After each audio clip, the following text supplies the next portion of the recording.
नमस्कार, आप सभी का भक्तिरस चैनल में स्वागत है।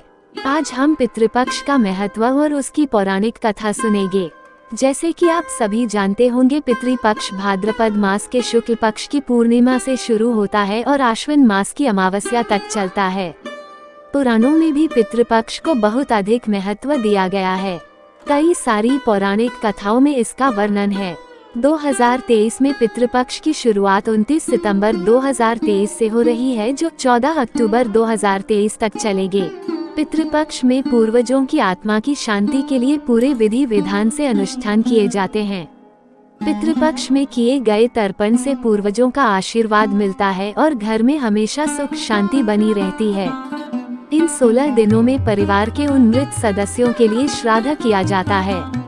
श्रद्धा से हम अपने पूर्वजों को ये बताना चाहते हैं कि वो आज भी परिवार का एक अनिवार्य हिस्सा हैं। लेकिन क्या आप जानते हैं कि पितृपक्ष में श्राद्ध कर्म की शुरुआत कैसे हुई थी? बहुत कम लोगों को ये पता होगा कि महाभारत में श्राद्ध क्यों किया गया था। बता दें कि पितृपक्ष में श्राद्ध की शुरुआत महाभारत काल से चली आ रही है। श्राद्ध कर्म की जानकारी भीष्म पितामह ने युधिष्ठिर को दी थी। आज हम इस वीडियो में इसके पीछे की पूरी कहानी क्या है आपको बताएंगे। तो पहले हम सुनते हैं दानवीर कर्ण की कहानी। दानवीर कर्ण और इंद्र से भी जुड़ी है पितृपक्ष की कथा। आपको बता दें कि हिंदू धर्म की मान्यताओं के अनुसार महाभारत के कर्ण अपने दानवीर स्वभाव होने की वजह से प्रसिद्ध थे। उनकी मृत्यु के बाद जब उनकी आत्मा स्वर्ग पहुंची तो वहां उनकी आत्मा को खाने के लिए सोना दिया गया था। इस पर कर्ण ने भगवान इंद्र से पूछा कि उन्हें खाने में सोना क्यों दिया जा रहा है। इस बात पर भगवान इंद्र ने कहा था कि तुमने हमेशा लोगों को सोना ही दान किया है और कभी अपने पितरों को खाना नहीं खिलाया था, इसलिए तुम्हें खाने के लिए सोना ही दिया जा रहा है। इसके बाद कर्ण ने भगवान इंद्र से वापस धरती पर जाने के लिए विनती करी थी। जब इंद्र देव ने उन्हें वापस धरती पर भेजा, फिर कर्ण ने पितृपक्ष की पूजा विधि विधान के साथ करी और 16 दिनों तक पिंडदान और श्राद्ध भी किया, जिसके बाद उनके पूर्वज उनके इस कार्य से बहुत खुश हुए। जब पितृपक्ष समाप्त हो गया तो कर्ण ने भगवान इंद्र से कहा कि अब उनकी आत्मा को वापस स्वर्ग में बुला लिया जाए। फिर भगवान इंद्र ने कर्ण को वापस स्वर्ग लोक में बुला लिया था। तो ये थी दानवीर कर्ण की एक छोटी सी कथा।